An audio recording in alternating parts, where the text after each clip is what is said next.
Hello, everybody. Welcome to a new edition of Open Internet Pod. Today, we have a bit of an interesting topic, but it's also a continuation of topics that we discussed earlier. And it kind of feels like we are seeing these topics pop up more and more, right?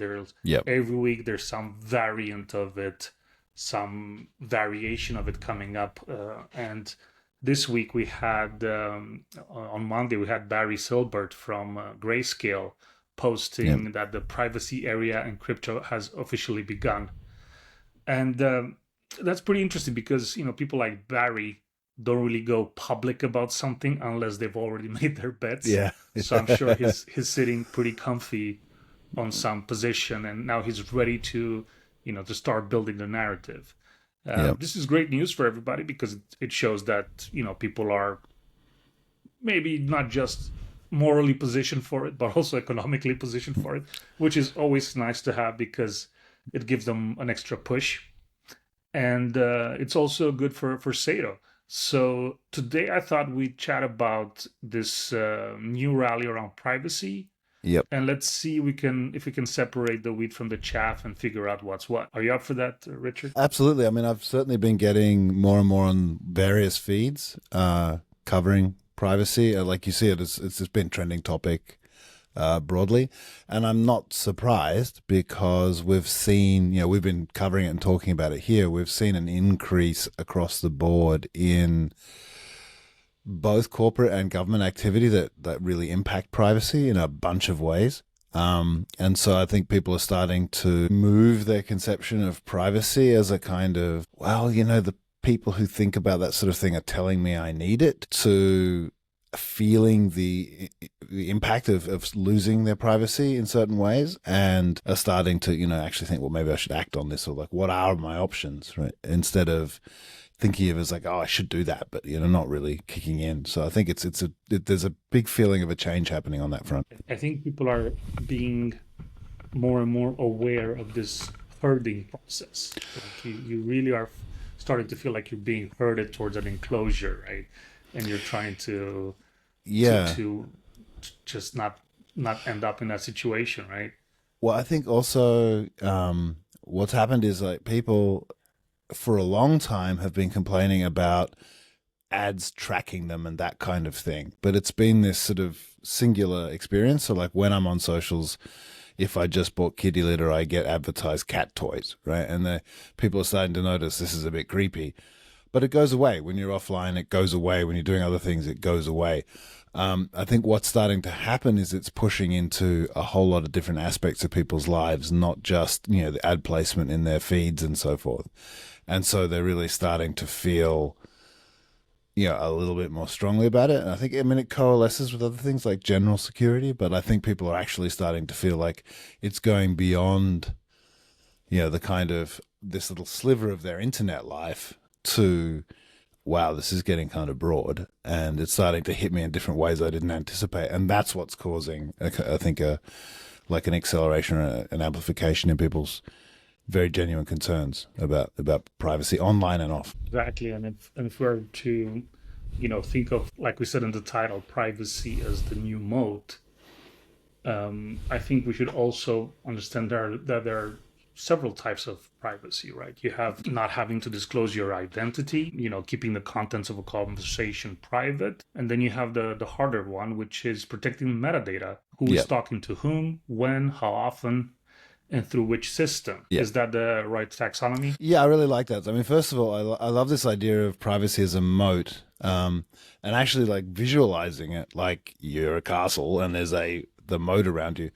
Having that break in the landscape is really great protection. And that's really it's a great way to think about privacy. You can put down a drawbridge and move across it, but when you have that there, people just can't reach you. So you don't need to fight them. You don't need to protect yourself. You've got this distance. And privacy, I think, is this really great way to think about it, because people tend to think about it as like, would I feel uncomfortable if people knew certain things about me? And does it matter? Right? And that's, I think, the wrong way to look at it. That sense of a real moat, it's a real piece of personal protection. I think we'll talk more about that later. In terms of the taxonomy, I think that's also really important because often, and I think particularly in technical spheres, people tend to think about things like encryption in email or whatever as being what privacy is about. Like, you can't read my message. Um, and actually, there's a whole bunch of different layers to this, right? So there's knowing what's in the message. And that's actually quite easy to encrypt. Like, fortunately, the maths works out. Physics is such that we can encrypt. You should. It's a good thing to do. Any decent software lets you do it. And any kind of system with backdoors is obviously just breaking that, and that's why it's problematic.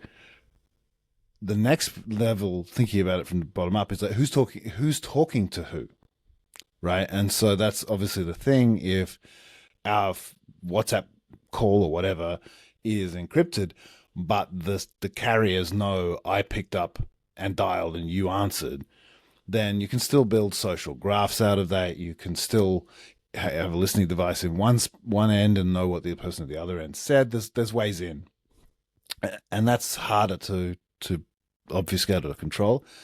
And then there's the top level, and I think it's the most important one, which is knowing that you are talking at all to anyone, right? So genuine privacy, no one even knows what I did, right? So, and that really hits when we get to looking at things like KYC and those sorts of things, where you have you are forced into a position of removing the moat, or at least putting a permanent bridge across it that you can't control. So you have to give the phone company your name, address, birth date, an ID document number to get a service, and then then they've got all of that. And not only anyone who steals their information has that information on you, and there's nothing you can do about it. Right, and this is, I think it's a two-way moat, really, because the moat that keeps you private also kind of breaks the other moat, the company's moat, which is to keep you public as much as possible because they can harvest your data, and that's how they make money. So there's two different moats working against each other. So obviously there's a lot of economic interests at play. Yeah, absolutely. And I think this is the other thing about it is, in a world where we've all come to understand that our data is valuable and our data should be ours, obviously privacy is the first and the only step to keeping that under your own control, and then using it or selling it or not selling it according to what you want yourself. If you don't have privacy, then that's all just being leaked out and used and sold by third parties that have nothing to do with you. Exactly. Now I'm thinking of, the open internet can sound like it means everything, or it means that everything is public. Yep. But isn't privacy actually what makes openness possible? If people cannot read privately, speak privately, associate privately, do they really have free speech in any meaningful way? Well, so I mean, I think this is a really good point, because openness, and David Lancashire, co-founder at Cider, makes this point very, very well, that openness may be better understood as non-excludability, right? The idea that you can't exclude people from whatever it is, in this case, discourse, right? Or the internet or the network. So this is a really key point, where that's clearly not the case with things like email, phone network, etc., because although you should be able to run your own email server, it's gotten to the point where large carriers won't take private email anymore. You certainly can't get a cell phone without giving over personal public information, or personal information and making it public, rather. And so we've kind of lost openness in those networks. They're just not open. And the internet was, from its inception, designed to be open. You're supposed to be able to just connect to it. The system should broadcast your transactions, your messages around. They're not transactions on the internet. And it was supposed to help every message get where it was going, and act also without fear or favor. So DNS or any of the core pieces of the internet that decide how you find other people are supposed to be, unbiased and not, be able to be censored in any way, etc. Now, of course, that's changed over time, where various things have been used to push different domains offline, and then that becomes a standard, and it becomes accepted that you can do that, and it's sort of slowly changed over time.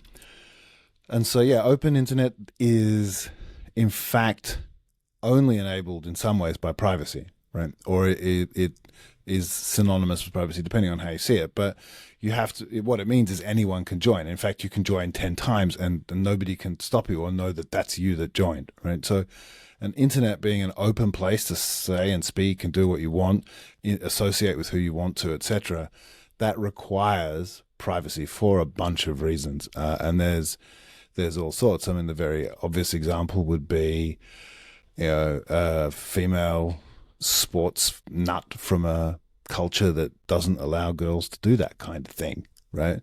If she has to do it in public, she's putting herself at risk. If she can register as Kenneth456 and just join in the forum about Arsenal Football Club or whatever it is, then she's free to do it, right? So there's a very obvious cases where that ability to do that privately is in fact required for you to be able to do it safely and openly. I think it's also, in a way, a question of weighing the pros and cons. And I think that whenever people want to restrict rights, they always use some sort of crisis or a made up crisis to push forward these changes on the idea that this is for our good, this is a net positive. But over time, you kind of start to see the negatives and how it is used for something completely different. And Yep. it's always a question of weighing the positives and the negatives, because it's not secrecy for its own sake. It's more like it's freedom from being permanently monitored. Yeah, I think that's the difference is if you're in a situation, and I think the way I look at it is, if you're in a situation where you could be permanently monitored, you have to behave as if you are being permanently monitored, right? Self-censorship. Yeah. So you start getting self-censorship and control on speech, et cetera, et cetera. All the things that, I think we were talking before offline, but like people have forgotten how recently this was just the case for half or more of Europe, right? Where people had to be very thoughtful about what they said and what they did, even on obscure topics, because it could put them in the wrong place in their job or their career or whatever, right? And so, yeah, even just the ability to follow you around the internet, no matter what you do, impacts what you can do, even if you don't suspect it's really happening, right? And it's the same as, if you're talking in the office and you don't know if anyone else is there, then you have to restrict what you say, right? You obviously don't say exactly what you think. It's only when you know that you're either genuinely private and there's no one else there, or you're in some other secure situation, that you can actually say what you genuinely think. Hence, offices with doors and things like that. Exactly. And I think this is a nice segue into crypto, Yeah. because well, as we said earlier, like privacy is becoming quickly a trending topic, and Zcash is suddenly the new hot privacy asset on crypto Twitter, or crypto X, what do you want to call Yep. it. And personally, when I read the Barry Silbert's tweet on Monday about we're entering the privacy era, it really gave me flashbacks of Mike Novogratz and Terra, Mm. which is, maybe it's just me being burnt, but and speculation. But technically, what do you make of Zcash, and what does its revival tell us about how crypto understands privacy? I think it's super interesting. So like I am pro Zcash. I have no problem with Zcash. I think Zuko Wilcox is a good guy. Um, there's actually a really, if you don't know how crypto nerdy I am, both in the sense of cryptography and crypto. um, there's a really great episode of the Zero Knowledge podcast from maybe 5 years ago, 6 years ago, where they talked to Zuko Wilcox about the ceremony they had to build to get the randomness that they needed to like make the primary keys for Zcash.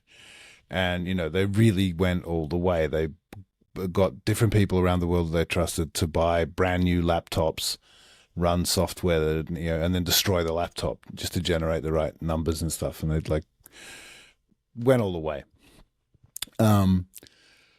So they mean it. They really, really mean it.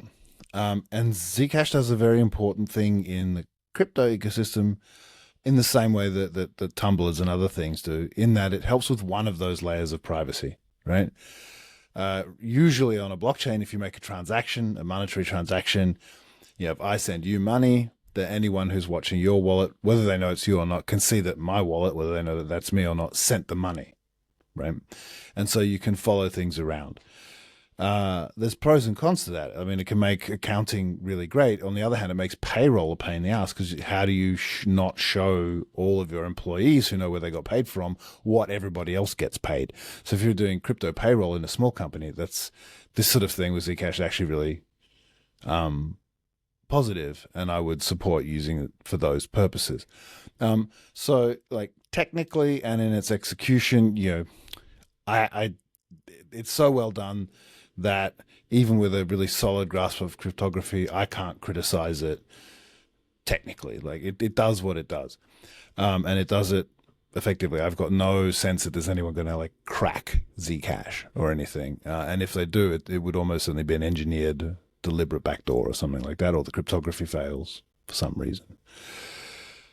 But the thing is that like all the focus has gone on to solving that particular problem, like the anonymity of the transaction itself, which it is only partially helpful in a world where, for finances anyway, they can you still have to have on and off ramps, right? So if I send you $10 of Zcash, at some point, if you want to buy a beer with it, you need to, unless you can find a publican who'll take Zcash, which is changing in the world, but still not common, you're going to have to like turn it into euros or krona or, real or something, and to buy your beer.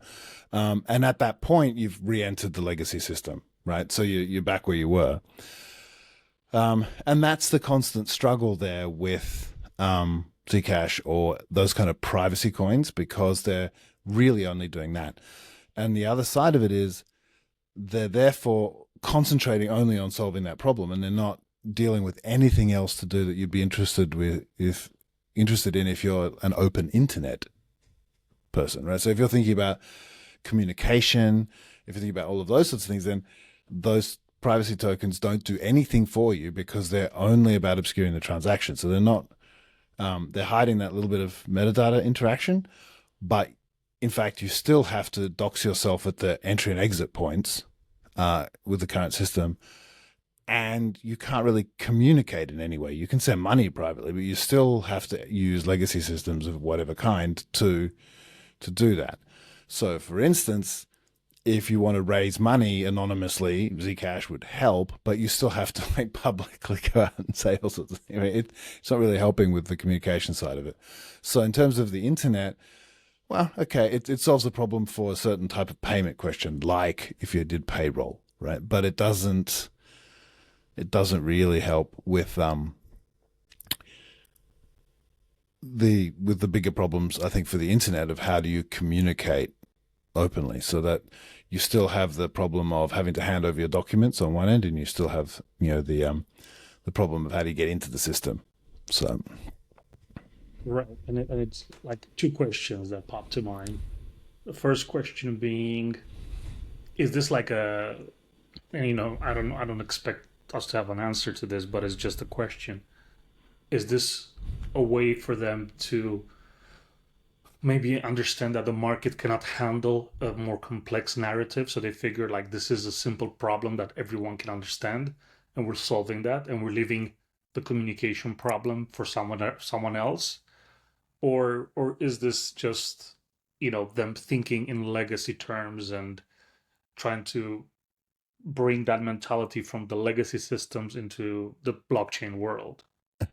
um no, so I think this is I mean So Zcash, neither. well, Zcash themselves Like the people I could identify from being associated with the project or anything have been saying this for a long, long time, and that's why they built Zcash. So they're not hopping on any bandwagons. They've been around us longer than Saito, and they've been doing Zcash that whole time. They haven't, turned it into a meme coin or anything like that. It's always been what it's been. That they mean it. But the people who are promoting this, yes, definitely. So there's a habit with crypto of jumping on narratives, trying to build narratives to sell stuff, anything you can to turn a dollar to hype stuff, whatever. And yeah, most of that, I think my problem with most of that is it's obviously wanting to sell something, so it's looking for solutions to problems that then can show that there's a solution here. They're not necessarily hunting for the right problems, right? So they're promoting and using the fact that people aren't maybe necessarily thinking about the relationship between the privacy issues that are motivating them and what something like Zcash can do, but rather just relying on the fact that people feel like my privacy is under threat. Oh, they're a privacy thing, and then people maybe can sell them some tokens because they associate those two things, and they're not genuinely thinking about, well, is my personal problem private payments on blockchains, or is it a broader issue with my internet usage being monitored no matter what I do, or worrying about the fact that they're building a giant social graph of everyone I talk to. So yeah, I think that's the difference there. So I guess the natural question here would be why aren't messaging calls, publishing, file transfer, identity, metadata, all the other aspects of being on the internet treated as first class privacy problems? Well, I think because it's hard, right? So if we look at the case of something like Zcash or using zero knowledge proofs or other ways you can do this kind of thing, Zcash works because the information payload size in the transactions is tiny, right? It's essentially two addresses and then the amounts, right? So it's a very, very small piece of information. Uh, it's barely more than hello. In fact, it's less than hello when you count the fact that if I say hello to you on the internet, I need to include addresses and things. So people are looking at the fact that gravitating towards things like sending money because that's had that little bit of the problem being solved, and it's actually harder to do it elsewhere, mostly because if you want to handle privacy on all of those different levels we're talking about with communications, you need to handle larger quantities of data, right? And also much heavier interaction. So one payment or maybe a few payments is very different to conversations and group chats and sharing photos and all sorts of other things, which have huge data footprints and happen in, kind of over time in complex ways. And so that doesn't tend to get attention because it's hard and people don't want to think through all of the different things that are going on there. And as we know, and as has broadly been pointed out in the space, every time privacy has come up for the last 20 years, people will just pick convenience over privacy in the end, really, is the assumption, right? And I think going back to what we were saying at the start, I think maybe that's changing, but that's been the truth, right? And so nobody's really interested. Or they'll say, "Oh, here's privacy for you," and they'll give you a thing that like makes one tiny thing you do more private because that they can offer you in a convenient package. And so I think that's why generally the crypto space ignores everything but finance generally because it's complicated to actually execute. Okay, so if I put together what we've talked about so far, right? Like Zcash have been true to their mission since day one. They're OGs in the space, just like you and David, and the same thing Sato has been focusing on this very specific issue as well. So by that rationale, I think that we have a future where Sato's going to be around the $600 price point as well. So it's all good, everybody. We're going to make it. That's very reassuring for me personally. Um, but I'm also thinking about, stuff like if you if you look at internet leaks, identity, Hmm. behaviors, relationship, and metadata, like you can solve one part of it, which is what Zcash did. But as you mentioned earlier, there are so many other attack vectors, Yeah. right? And you have this thing happening in France now. I don't know if I was just like a tangential thing that I read about wrench attacks, which I didn't even know what it was. It's basically Mm. criminals showing up at your house and literally threatening your life unless you give them all you have in your ledger or whatever, right? Because ledger has been attacked and their entire database of clients has been leaked, Mm. and it just shows that you can put a like a band-aid here and there, Yeah. but unless you have a more of a like a network solution, then it becomes a bit of a I mean, sure, it's a sieve. You covered one of the holes. Well done. Yeah. No, no, I think it kind of has to start with you need a comprehensive kind of solution to these things, and it has to start obviously with the ability to communicate without needing to hand over details and credentials. So the flaw, and it was incredible because you don't have to sign in or create an account with Ledger at all. Like the logic of the thing is it can sign a cryptographic transaction, and you can use it to do that without accounts or anything like that.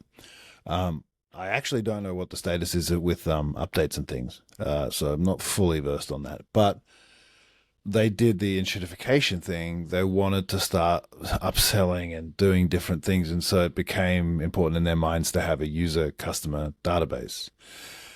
And so they created one.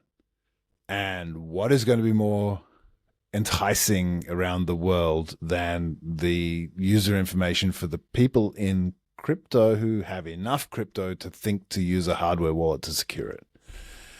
Like it's obviously a very, very um, rich picking. What And would so bring you to that conclusion? That's like yeah, a reach, Richard. so you can't. I mean, it's just like it's obviously the sweetest, Yeah. gooeyest, most delicious honeypot that there could possibly be for criminal organizations. And it's madness if you think about that to even create one. Like, isn't the point being that there is no connection between the keys and anything? So yes, obviously that was an odd move, and everyone in the security community was saying this is absurd. What are you doing? But I think it's scary because we see the same thing with mobile phones or with all sorts of things where we're supposed to, hand over details about what we do, sorry, about who we are, just to do something every day, like get a phone number. And this is creating the same thing, right? Right. So you're creating a honeypot, maybe not as juicy as the Ledger one, but it'd be hard to think of one there. I mean, maybe the Yacht Owners Club of Abu Dhabi or something. But like, there's not. It's going to be hard to have a juicier honeypot than that. But it's still a pretty juicy honeypot to have like thousands of people's private information that you can use for identity theft and a bunch of other things. And that's being created purely by the by fiat, by the decision that we want to collect that information. It's not necessary. Yeah, and I think I'm going a bit off script here, but I think that we are maybe in the midst of conflicting business models, like the way we've been managing society, money flows, taxes, inflation, and so on, has led to the situation where everybody kind of has to have a business model built around extraction, Yep. because otherwise it doesn't make sense to the investors, or you don't put up numbers, you're listed somewhere, and so on and so forth. So it's no longer about delivering a great product, selling it, and then using that money to build the next generation and sell that and compete in Yep. the marketplace of ideas and products. Now everybody has to have all these adjacent services, MRR, ARR. Otherwise, you're not Yep. interesting. But who is going to pay for all this stuff? Because it just like, eventually you're going to end up in a situation where the system just collapses on itself. or am I exaggerating? I No, don't no, know. no. I think this is the thing that's the Valley model. It starts, with it's Web 2.0, right? It's why people wanted to push beyond that. The model became your moat being things like, having the data center in place to execute, right? So it's hard. Look, it's super hard for a Proton mail to take on a Google Gmail at scale because they'd have to, be able to suddenly handle waves of 100 million people or whatever turning up. So Google feel pretty confident that they've actually got that locked up.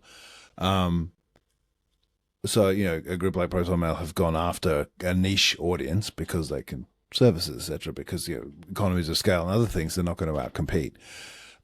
Despite the fact they have like an extraordinary product that doesn't have any of the negative features you're talking about, right? But it ends up being a very niche product, and that's certainly you know not on the nose, but it's certainly less interesting to investors than something that can corner a market and dominate it, right? Like that's everyone dreams of the Uber investment or whatever, where they invent a new industry sector and completely dominate it.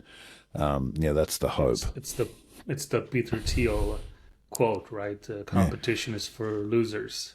You don't right, want to have a exactly. monopoly, right? Yeah, and so what everyone's looking for is a way you can get a large audience to subscribe. And there's not a lot of like concern in many cases about how or why you do that. It's just like if you've got the audience and you can get them to subscribe, that's the goal. Um, Yeah, it feels like we kind of sacrificed a lot of the things that brought us to a situation where we could have this sort of interactions, like the trust between the company and the customer, the trust between, yeah, the trust that license agreement that you sign doesn't get updated to all these, things which are like completely right. against your own interests, Well, right? it's yes, it's gotten to. I mean, I've gone through that arc with Google, right? So I remember Google being new and so much better at what they did than other people that I was like, hooray for these guys. And they had the old "Don't be don't be evil" Don't be logo and evil. slogan and all of that sort of stuff. Um, and I've then traveled through they're a big corporate, but they're not as bad as Microsoft, and they wouldn't do anything that like jeopardizes their own business model to basically like keeping my hand on my wallet and keys all the time while I'm around them, right? Like it's been an arc all the way through, and I think that's in some ways, like you're saying, it's a natural arc within the bounds that have been constructed for how these things work, and it's something that takes effort to push back against and create other models that don't force that. Exactly, because you have this situation where you have like a gradual bait and switch, right? Because you build a lot of trust over the years, and then you gradually just find little places where you can just twist it a little bit so that it's more like it's Mm. 51% on your side and 49% on the Oh, the customer side. Google Calendar is the absolute like you know demonstration of that, right? Google, there's not, nobody would imagine that Google are making money out of a calendar product, right? Like it's not profitable, but it has the feature of adding a level of convenience into the Office suite for scheduling within that realm that it makes it harder to leave because you've got all your recurring meetings and your anniversary reminders and everything set up in there, and so now you can't leave it. Right? It's very hard to do the technical work to work out how to extract all of that and reestablish it somewhere else. So yeah, I mean that's the classic model is like keep building things like that to just provide enough of a lever to keep people.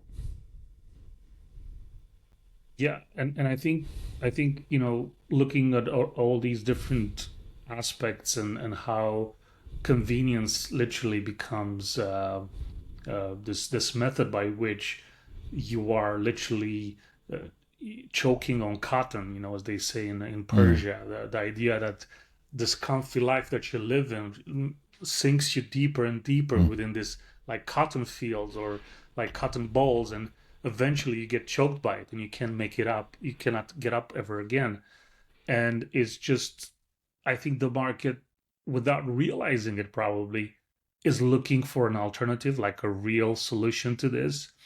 And I think that this is where something like Zero becomes really interesting. Yep. If the network has, capacious data handling, supports end-to-end encrypted communication, and uses universal broadcast, then privacy can be something more than hide this payment, right? Yeah. You can send messages, identities, keys, communications. You can do it in bulk. You can do it one by one. Yep. Is that closer to, like, I don't know, maybe carrying a bag of numbered SIMs and using a new one every time you make a call? Yes, I mean that's the example. It's a bunch of levels. So we talked about all those different levels at the start to privacy and what's required, and that's baked into what we thought through with Saito. So Saito isn't a privacy coin in the sense that varnished, just sent across the network. Saito transactions are pseudonymous, like Bitcoin, but you can see who sent what to who, which key, which address sent what to what, to another address. The trick is to use that capacious data to be able to do much more than that. So step one is the keys. Using keys matters because you can generate them. I mean, you could. I've seen someone do it, or at least part of it because I didn't hang around. You can generate a key pair by hand if you want to and you know the maths. You're a lunatic, but you can do it.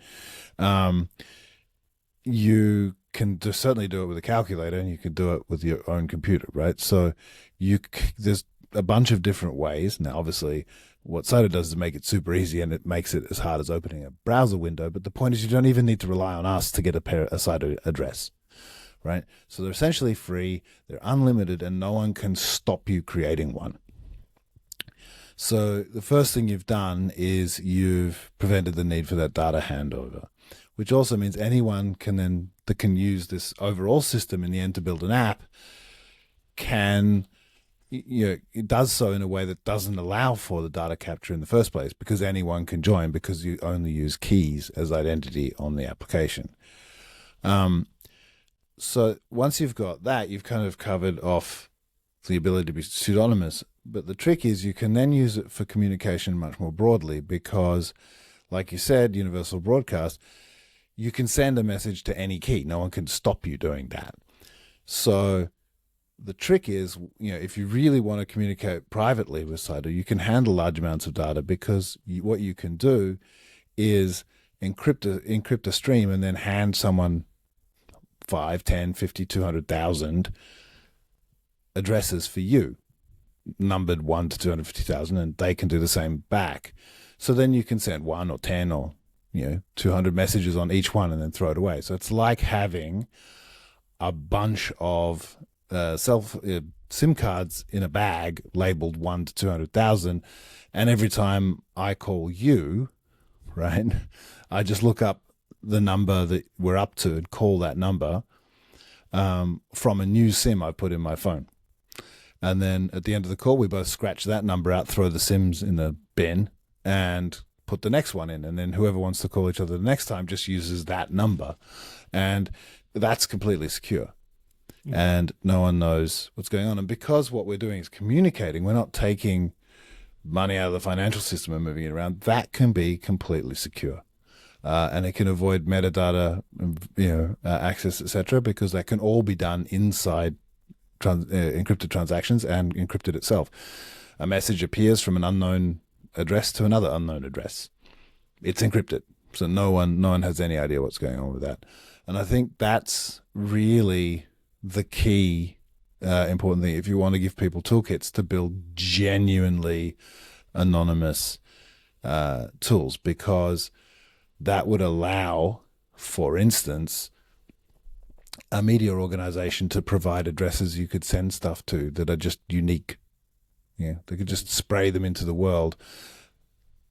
One person will only ever sent to one address. So someone can request one that nobody knows who requested it, right? Mm. And then you could send your whistleblowing or your message about what's happening in your country out to the rest of the world completely anonymously. This is really important.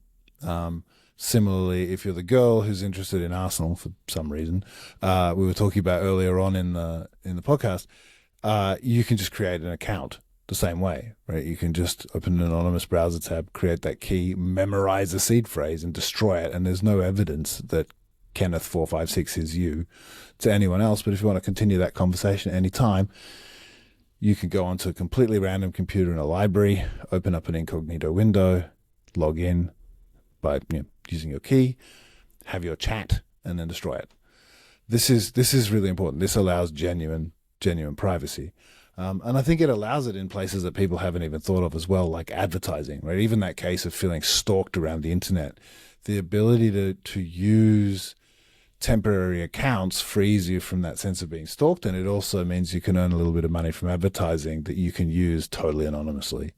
So you're not going to be able to use that to fund some nefarious activity, but if you want to, pay for something small on the internet, that's certainly a way you can do it, and it can be 100% anonymous. So I think these are the kinds of tools and things that we've thought through building Cider that really allow for that privacy aspect, but on bulk communications in different ways that people haven't necessarily thought about, rather than looking at obscuring the trajectory of one single transaction and assuming you have to keep your keys in your wallet, etc., etc. Right. So it's more. How should I put it? It's more like it's up to you how you go about it, right? It's your choice Well, to if you think about it, if we told you how to do it, it wouldn't be very secure, and there'd only be right. one way, right? It's not a particularly useful toolkit. The whole point is this is a set of the fundamental tools you need to build applications that allow you to have that level of anonymity. Right. So somebody could build an app that would kind of facilitate this sort of interaction for those of us who are too comfortable to do it by hand, so to speak, right? So Yep. there's also a bit of a gap there for someone to come in and capture this sort of a communication. Right. Well, I think that's the purpose for us. Like it's there's a reason for what we were saying before about convenience, right? People aren't going to go and study cryptography and then handcraft their own encryption methods to do something just to be sure that it's secure, right? I use open source encryption technologies all the time off the shelf as such, because I'm trusting that the community is auditing them and I'm paying some attention. And I'm someone who works deeply in the field. I'm still not going all the way all the time. Of course not. And so for regular users, you need to give them things like, you need to make it as hard as opening a web page, right? You can't make it any harder than that. And that's actually the funny thing, is that using a lot of Cyto applications, people only realize after the fact how damn easy it was, because it's only afterwards you point out there was no login, was there? And they're like, oh yeah. You're like, oh, I didn't have to faff around. And the funny thing is that SaaS platforms and stuff have made us less and less secure in an effort to kind of obscure the pain in the ass that is dealing with, centralized, authentication, because they know it's a pain in the ass, which is funny because, actually using full heavy cryptography and genuine privacy tools can be simpler than that, because you're not having to interact securely with some central third party. You can just do it yourself in your own hardware. Yeah, and I think people don't understand that, stuff like, let's say, the now defunct Tornado Cash, right? There was a central entity that they could go after, Yeah. right? I mean, if this was, outrageously, but yes. but I'm saying and now I'm just trying to think this through, but would it be possible to, let's say, release an app on Sato that facilitates this sort of like private communication, right? Like it kind of like gives out 100 identities to each part. Oh, and then I release this app on a newly minted identity myself that I have Well- only on a Yep. paper wallet. So any sort of like economic gains that I get from that will occur in that wallet, Yep. and then nobody knows who the actual Right. You owner of the app is, right? So it's absolutely. I mean, I think more to the point, no government or other yeah. entity can chase you around about this, right? So, absolutely, it would be very simple to build an app that does precisely what I said. I mean, it would just need to, I gotta like, go. what's that? Is that sirens? is that is that leather soles on the outside my door? Exactly. Um, Exactly. the Yeah, no, I mean, yes, you could just build an application like that and release it on site. You could just publish it under a key and say, this is it, source code's here. And all it would need to do is create a bunch of keys that you store in some kind of file that get marked as used once you've used them. And so long as both people have their lists, once you use Diffie-Hellman, which is the internet standard for securing a connection between 2 points, and there's always a challenge there. If you're really the CIA in an Alex suit, I could get owned at that moment, but that's always true. But once we have one channel to communicate in, no one can tell what we're saying, so we can send as much encrypted toolkit for future use as we like down that pipe. Very easy to do. When you get to the 99th out of 100, you generate another 100 each, share those, and on you go. So yeah, it's not a very complicated app to build, and yeah, it's a very simple way to go about things. I think that's a very, in my opinion, a very important exercise to go through, because Yep. it kind of shows that you can use your imagination in so many new ways, because it feels like a lot of these projects are just kind of like stuck in this way of building, which is Mm. more or less based in the old world, which kind of, Yep. in a way, in my opinion, kind of keeps them from discovering all these new things that can be built on networks such as SATA. Yeah, I mean, we found the same thing. I mean, I've used this example so many times, but it keeps coming up, of the likes on Red Square, right? And people reporting that the ability to like more than once was a bug. And the only reason they thought that is because that's how Twitter works. But if you think about it, why did Twitter do that? It's because they want to control your ability to send likes, because they're trying to build a like economy that they own, right? And if you're not doing that, why would you care, right? Especially if people are paying fees or whatever to send like transactions, then let them, right? It's an honest thing. If I can be bothered clicking 1,000 times, I really like the post, right? There's nothing wrong with that. But the assumption is just that it's wrong, and it's people have internalized a business model as the way it works.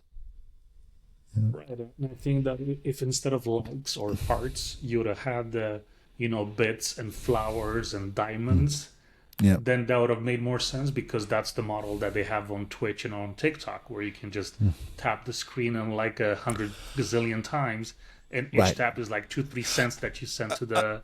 Yeah. I mean, that's the funny thing is, what that tells us is we did a good job of mimicking Yeah. Twitter, right? Like, people assumed Twitter mechanics because we'd built something that looks like Twitter. So yeah, okay, that tells you that that's what happened. But it's very interesting that people just buy into these this kind of narrative. And I think that kind of tunnel vision happens all the time. That people are assuming there's a login there, even if there isn't, when they're building. So they're not looking at the opportunities to do things like have 10 personalities in this app, right? Because they're assuming that's not a thing. Yeah, I think that's also like a result of maybe having a digital overload. Like people are so overloaded with information that it's anything that doesn't like fit into something that they've already built in takes a few extra steps to actually internalize, and maybe that's Oh, a and bit difficult when you're like bombarded by information. I think so, and it's just so broad and deep now, right? So people, like, I see my kids get online education from school, like how to be safe online, etc., etc. Some of which is solid, some of which is bizarre. Lucky they've got me. Anyway, the yeah, but what they're being told is you're a good kid. You know, you're a good person if you have complex passwords or whatever. So that's in building into their head security as complex password, right? Not understand different security models, assess them, and think about which is the best one to use, and then use it properly. They've just been taught security is good password. And then, occasionally the internet comes along and tries to broaden that understanding. Oh, you need a two-factor, or you need passkeys, or you need something else. And maybe, that's a bit of an effort to get people to think that, but they've already internalized that. So if you present people with cryptographic keys, which are a lot more secure than standard passwords, their initial reaction is, well, but I didn't log in. Can I possibly be secure? And it's a very interesting, challenge to, like, how do you actually go back to fundamentals, presents people with something that's quite different without just boring them or making it feel very difficult, and something that they don't want to bother with. And that's why I think if the early adopters are the people who are highly motivated. Like, most of the people I know who used Signal early on were journalists, working in places like China. And so it was very important to them to have something they really trusted for security and privacy. And so I think that's, although, I mean, in a funny way, Signal comes off your cell phone, so it's sort of doxed at one level. But yeah, they, until you have people who are really motivated, they don't tend to move, despite the fact that actually, if you call your grandma inside a video call, any chat app that you can send her the link in will work, and it's not going to stop you and say, oh, have you considered downloading the application? And please log in, right? It's just going to work. Click here and solve this puzzle to verify that you're human. Yeah. Yeah. Exactly. There's none of that friction. Actually, it's way simpler. If she wants to keep using that address, she can. If she wants to ditch it, you send her another link. If you want to send her some money on it, then maybe get her to back it up, but you don't have to. That's the real level of simplicity I think that you need. Yeah, and it's just, I think we spent a bit too long of a time in this walled garden experience, and now that it's slowly, the walled gardens are turning into prison walls. And it's kind of, I think it just takes a bit of time for people to kind of snap out of it, or just take that step, because it's become a habit now. Yeah. Oh, definitely. And people are also the equivalent of institutionalized. I mean, it's a bit of an extreme example, but there are people who reoffend for the purpose of ending up back in prison because it's a secure, known system that looks after them in various ways that they may struggle to in an open, out there world. So, yeah, I think you get a slightly similar, I mean, it's a very, very heavy analogy. It's a lot of work here.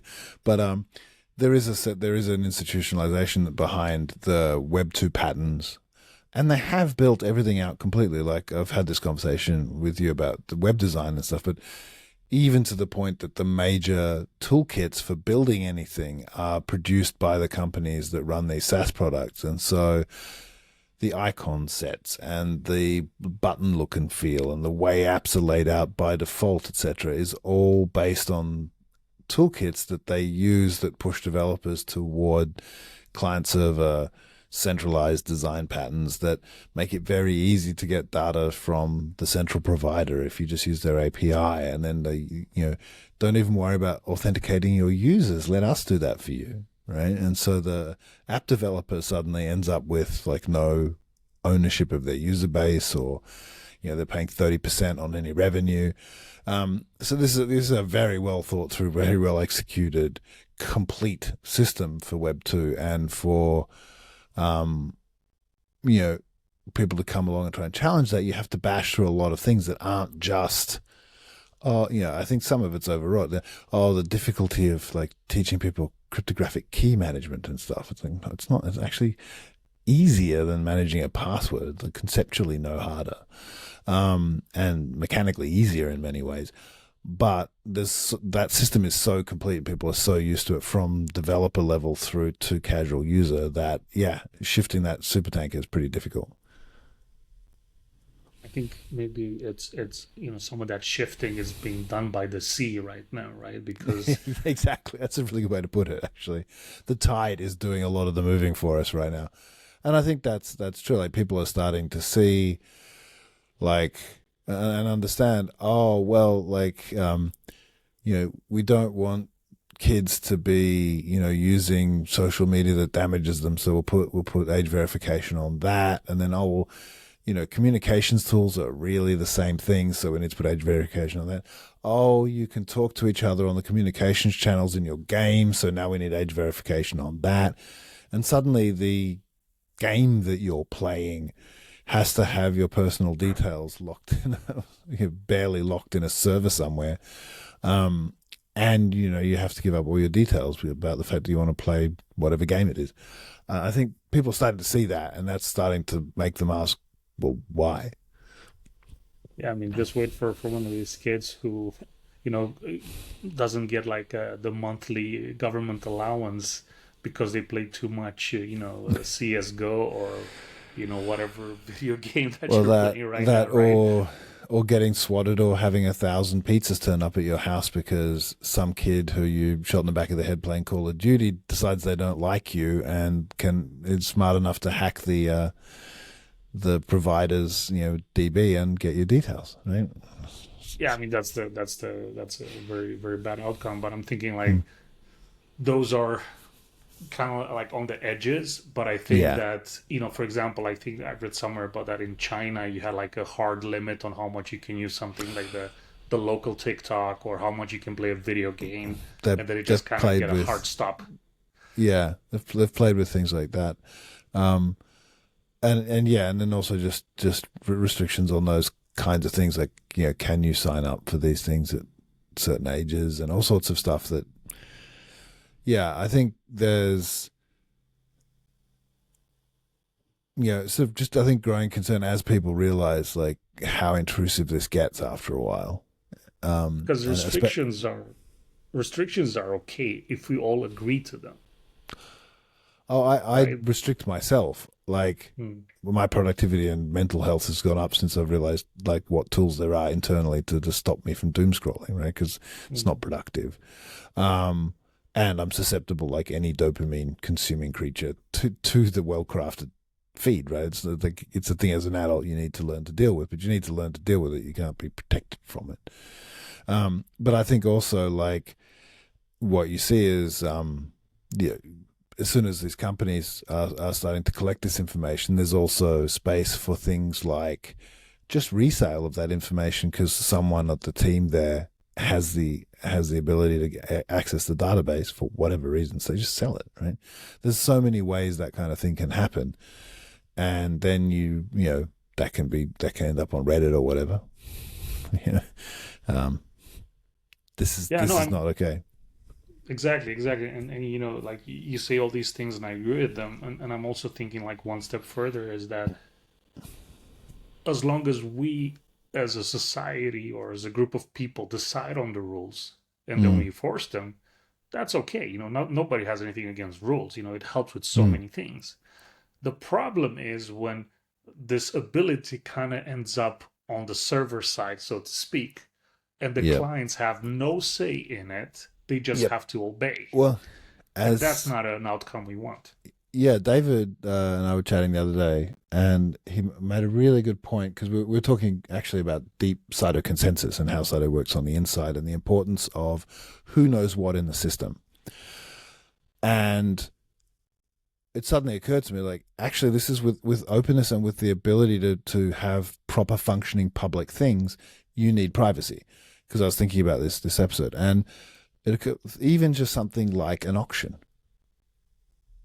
right? If I can't keep my bids secret, I'm impotent, right? An auction rules all sorts of things about how you do it. It's a functioning piece of a society that you can have an auction to determine who's willing to pay the most for a thing, but it can't work if I don't have any privacy, right? If all of my communications are visible, then it's not there. So it's not. I think it's maybe a good way to kind of, we're coming up on time. A good way to kind of bring things full circle. You need privacy to make basic human interaction work properly, right? And especially complex human interaction, like a society where we need to make decisions together. You need to be able to float ideas without having said them publicly. You need to be able to talk to your friends about whether you're going to bid on buying that restaurant or not without it being public, right? These are all things that you need to try and be able to convince your friend that they should run for the school council, whatever it is, right? That you need to be able to have in camera discussions, private discussions with people to allow everything we care about to function really properly. And if people are second guessing that even I might be being listened to, that starts to break down. And that's a real problem. It's not just about the extreme cases of like, oh, I'm being censored and I can't say overthrow the government. It comes down to almost all of our interactions as a need for privacy at some place to make them work. Exactly. Well, thank you, everybody. Have a good day, rest of your day, morning, evening, wherever you are, and Yep. I'll catch you guys next week. Thanks, everyone.